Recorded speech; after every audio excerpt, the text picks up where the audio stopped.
నమస్తే, welcome to NH TV special discussion. Jammu కాశ్మీర్లో polling ప్రక్రియ పూర్తయిపోయింది. 3 దశల్లో ఎన్నికలు జరిగాయి. 18వ తారీఖు, 25 అక్టోబర్ 1 3 దశల్లో కూడా ఎన్నికలు జరిగాయి. ఈ ఎన్నికలకు ఉన్నటువంటి ప్రాముఖ్యత ఏంటంటే 370 ఆర్టికల్ అబ్రిగేషన్ తర్వాత జరుగుతున్నటువంటి మొదటి అసెంబ్లీ ఎన్నికలు కావడంతో ప్రజలు ఎలాంటి తీర్పిస్తారో అనేటువంటి ఉత్కంఠ దేశవ్యాప్తంగా కూడా ఉంది. దానికి తోడు ఎక్కువగా భారీగా పోలింగ్ శాతం కూడా నమోదైంది. ఒకసారి మనం గమనిస్తే ఫస్ట్ ఫేజ్లో 61.38, సెకండ్ ఫేజ్లో 57.13, థర్డ్ ఫేజ్లో ఆ రెండింటికంటే ఎక్కువగా 69.65, సుమారుగా చాలా ఎక్కువ ఓటింగ్ పర్సంటేజ్ నమోదైంది. ఓవరాల్గా చూసుకుంటే సగటున 63.45, 63.45%, అంటే భారీగా పోలింగ్ పర్సంటేజ్ నమోదైంది. అంటే ఇంత భారీగా పోలింగ్ పర్సంటేజ్ ఎప్పుడు నమోదవుతుందంటే సాధారణంగా ప్రజలు ఏదైనా ఒక స్ట్రాంగ్ మెసేజ్ ఇవ్వదలుచుకున్నప్పుడు సాధారణంగా మనకి ఇంత పెద్ద ఎత్తున ఓటర్లు రావడం జరుగుతుంది. ఎన్నికలు జరగకుండా ఆపాలని చాలా ప్రయత్నాలు ఉగ్రవాదులు చేసినా కూడా వాటన్నిటిని కూడా పక్కన పెట్టి ఇంత పెద్ద ఎత్తున పోలింగ్ నమోదైంది. ఇది దేనికి సంకేతం? Let's discuss. నాతో పాటు జాయిన్ అవుతున్నారు సామాజిక రాజకీయ విశ్లేషకులు ప్రసాద్ గారు. ప్రసాద్ గారు నమస్తే అండి. నమస్కారం రాజు గారు. అక్టోబర్ 8వ తారీఖున మనం ఫలితం చూడబోతున్నాము. ఎస్, ఎలాగో వచ్చేస్తుంది. ఈ లోపున ఏ పార్టీకి ఆ పార్టీయే విజయం మాదే అంటే మాదే అంటూ ధీమా వ్యక్తం చేస్తూ ఉన్నాయి. ఎవరికి లోపల ఎవరికి ఉండేటువంటి భయాలు ఆ పార్టీకి ఉన్నాయి. అటు బీజేపీ, ఇటు conference, national conference, Mufti, PDP party. మీకున్నటువంటి రిపోర్ట్స్ ఏంటి? ఎలా ఈ భారీగా నమోదైనటువంటి పోలింగ్ పర్సంటేజ్, ఓటింగ్ పర్సంటేజ్ దేనికి సంకేతం? రాజు గారు, ఈ ఎలక్షన్స్ లో మనకి రిజల్ట్ 8వ తారీఖు వచ్చినప్పటికీ ఆల్రెడీ 3 విజయాలు మనకు వచ్చేసాయి. ఏంటది? ఒకటి ఏంటంటే ఫస్ట్ది ప్రజాస్వామ్యం గెలిచింది. ఎందుకంటే దగ్గర మనకి ఓవరాల్ చూసుకుంటే 65-66% మనకి పోలింగ్ అయింది.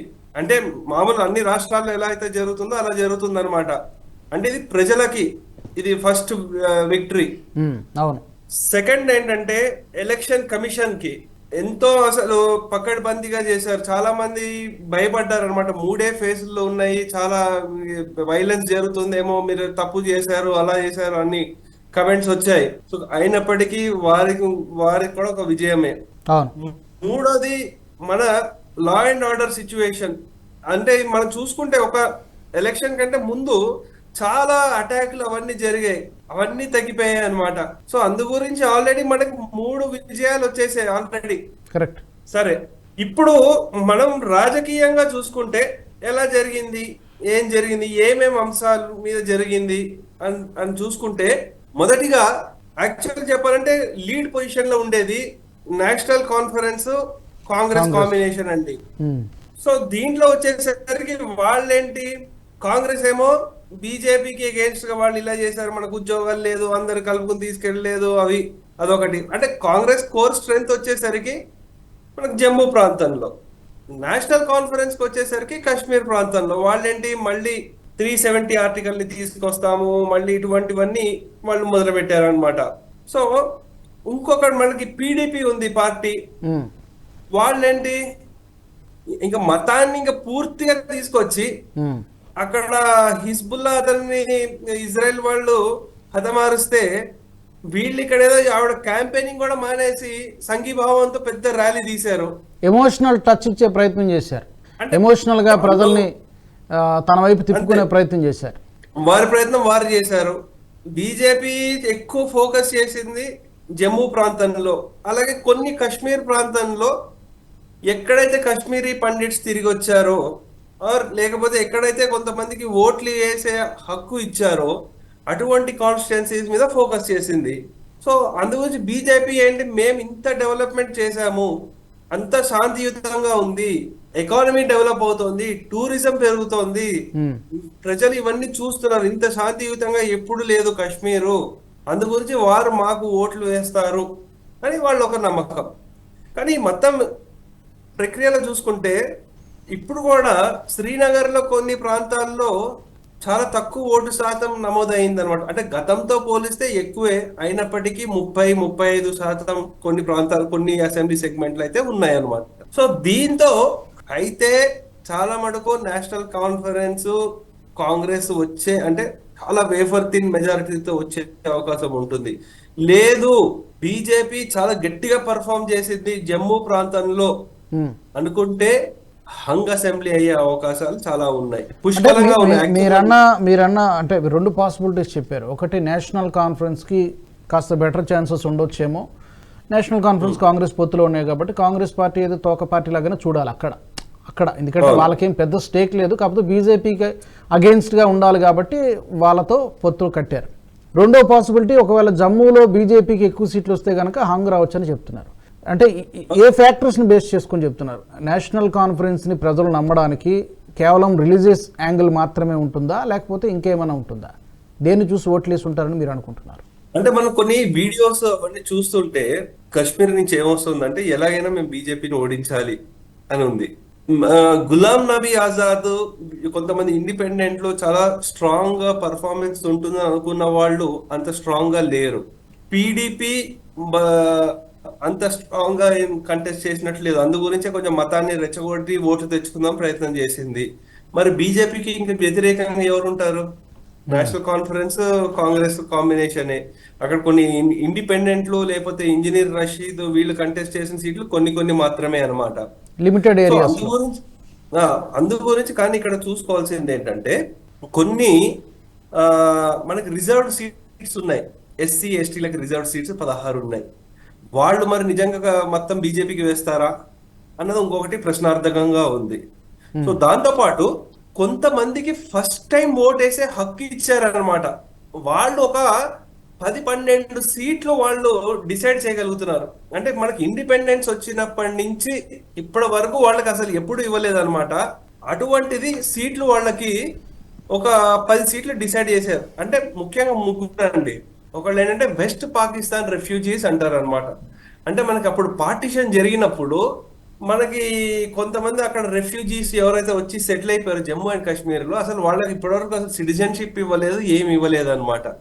వాళ్ళకి మనం కొన్ని వీడియోస్ చూసాం, వాళ్ళు ఓటు వేసామని డాన్స్ చేయడాలు ఇవన్నీ కూడా చూసామన్నమాట.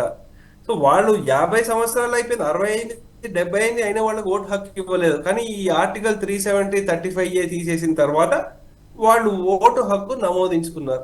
దాంతో పాటు వాల్మీకిలు, ఈ వాల్మీకి కమ్యూనిటీ ఏంటంటే జమ్మూ అండ్ కాశ్మీర్ లో వాళ్ళని శానిటేషన్ వర్కర్ గా తీసుకొచ్చారు పంజాబ్ నుంచి. వాళ్ళకి హక్కు ఇచ్చారనమాట.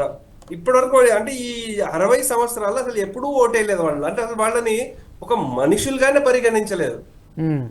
మూడవది గూర్ఖాస్ అన్నమాట. అంటే గూర్ఖాస్ వాళ్ళు చాలా ఎప్పటి నుంచి ఉన్నా సరే వాళ్ళకి అసలు సిటిజన్షిప్ లాగా, అంటే దానికి ఆ సపరేట్ ప్రొవిజన్స్ వాళ్ళ ఏమి వాళ్ళకి ఓటేసే హక్కే లేకుండా చేశారు.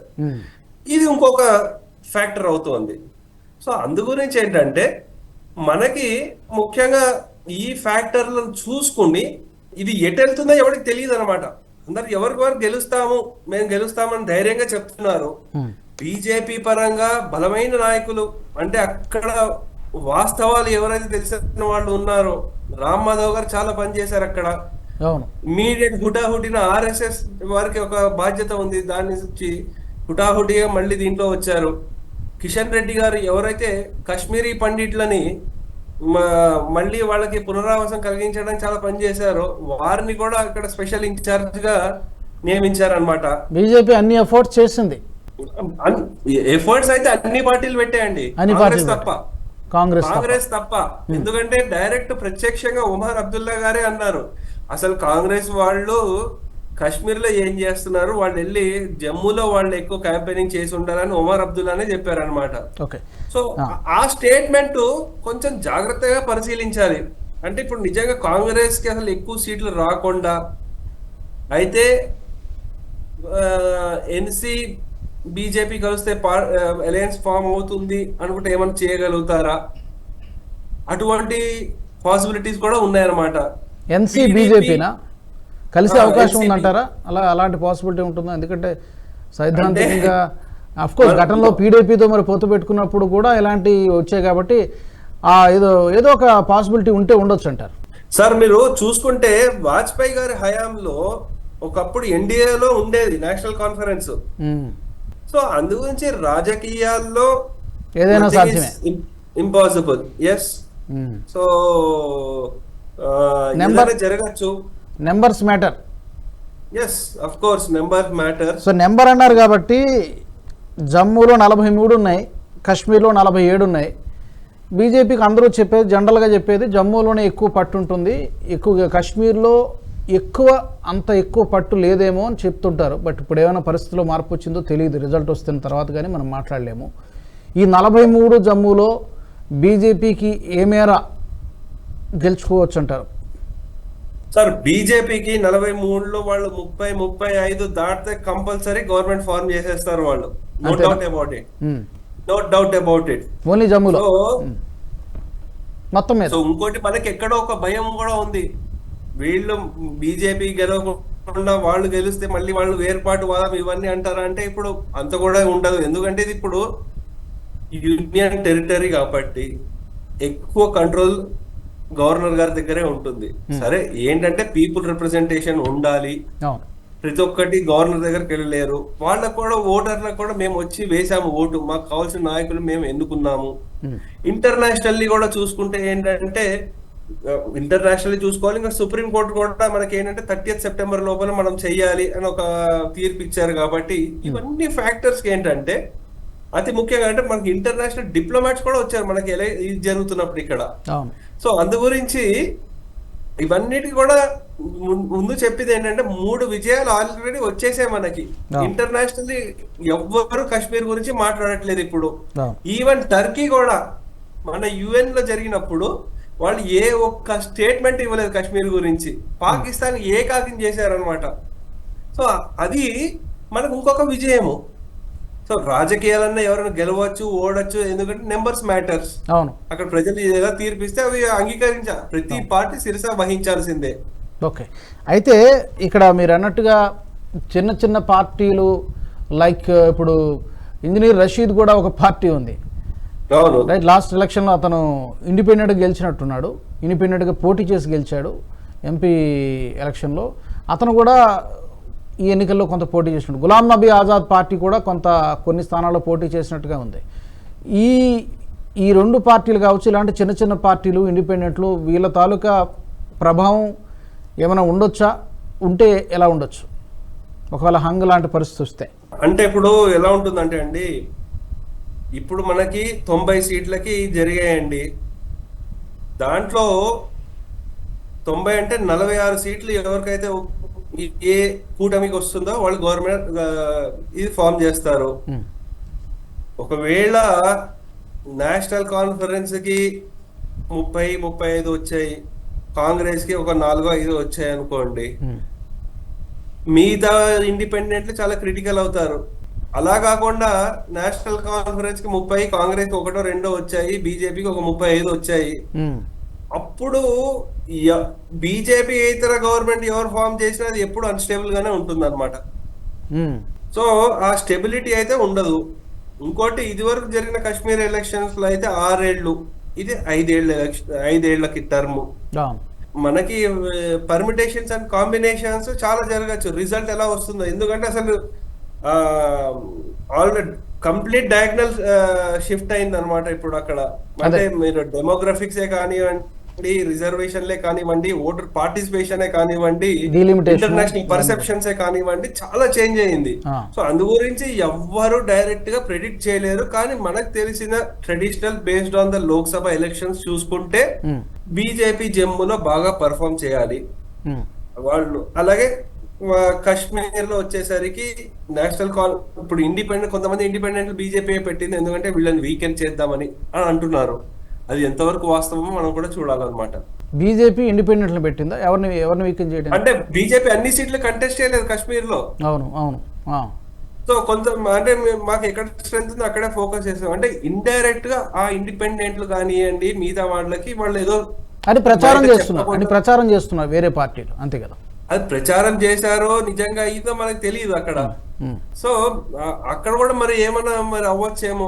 అంటే కొంతమంది బీజేపీకి ప్రోగా ఉండేవాళ్ళు, లేకపోతే బీజేపీని అంతా ద్వేషించుకొని క్యాండిడేట్లు కానీ ఎవరైనా ఉన్నా సరే పోస్ట్ ఎలక్షన్స్ లో వాళ్ళ మద్దతు కూడా తీసుకొని బీజేపీ ఫామ్ చేసే అవకాశం ఉంటుంది. ఓకే, సో ఏ ఆప్షన్ కూడా కొట్టిపారేయలేం. ఫైనల్గా చూద్దాం ప్రసాద్ గారు, అక్టోబర్ 8వ తారీఖున మనకి మధ్యాహ్నం 1 గంట కల్లా కూడా సుమారుగా రిజల్ట్ వచ్చేస్తుంది. కాబట్టి ఆ రోజున మళ్ళీ మనం తప్పకుండా మాట్లాడుకుందాం. Thank you so much for your brief analysis for joining us. ఈ విజయదశమి మంచి విజయాన్ని ఇస్తుంది అని అనుకుందామండి భారతదేశానికి, ఈ జమ్మూ అండ్ కాశ్మీర్ ప్రాంతం నుంచి. ఎస్, తప్పకుండా మీ తరపు నుంచి అలాగే మన ప్రేక్షకులందరికీ కూడా విజయదశమి శుభాకాంక్షలు చెప్దాం. Thank you so much. Jammu కాశ్మీర్లో జమ్మూ ప్రాంతంలో ముఖ్యంగా బీజేపీ ఎలా పర్ఫామ్ చేస్తుంది, ఎన్ని సీట్లను దక్కించుకోగలుగుతుంది, అక్కడ 43 సీట్లు ఉన్నాయి. 43 సీట్లలో బీజేపీ ఎన్ని సీట్లు గెలుచుకుంటుంది అనే దాన్ని బట్టి కూడా ఫలితం ఆధారపడి ఉండవచ్చు. చివరిగా గతంలో జరిగినట్టు కోalition గవర్నమెంట్లో అక్కడ బీజేపీ అధికారంలోకి వచ్చింది పీడీపీతో పొత్తు పెట్టుకుని. ఈసారి అలాంటి పాసిబిలిటీని కూడా కొట్టి పారేయలేం. నేషనల్ కాన్ఫరెన్స్ కాంగ్రెస్తో పొత్తులో ఉన్నప్పటికీ కూడా నెంబర్స్ మ్యాటర్ కాబట్టి, రాజకీయాల్లో ఏదైనా సాధ్యమే కాబట్టి అలాంటి పాసిబిలిటీ, అలాంటి అవకాశాలు కూడా ఉన్నాయనేటువంటిది రాజకీయ విశ్లేషకుల అంచనా. Keep watching NHTV. ఈ వీడియో మీకు నచ్చినట్టయితే లైక్ చేయండి, 10 మందికి షేర్ చేయండి. అలాగే కామెంట్ల రూపంలో మీ అభిప్రాయాలను మాతో పంచుకోండి. Nationalist hub group of channels ను సబ్స్క్రైబ్ చేసుకుని తెలుగునాట జాతీయవాద జర్నలిజాన్ని ప్రోత్సహించండి. ఈ వీడియో కింద ఉన్న బెల్ ఐకాన్ పై క్లిక్ చేయడం మర్చిపోవద్దు.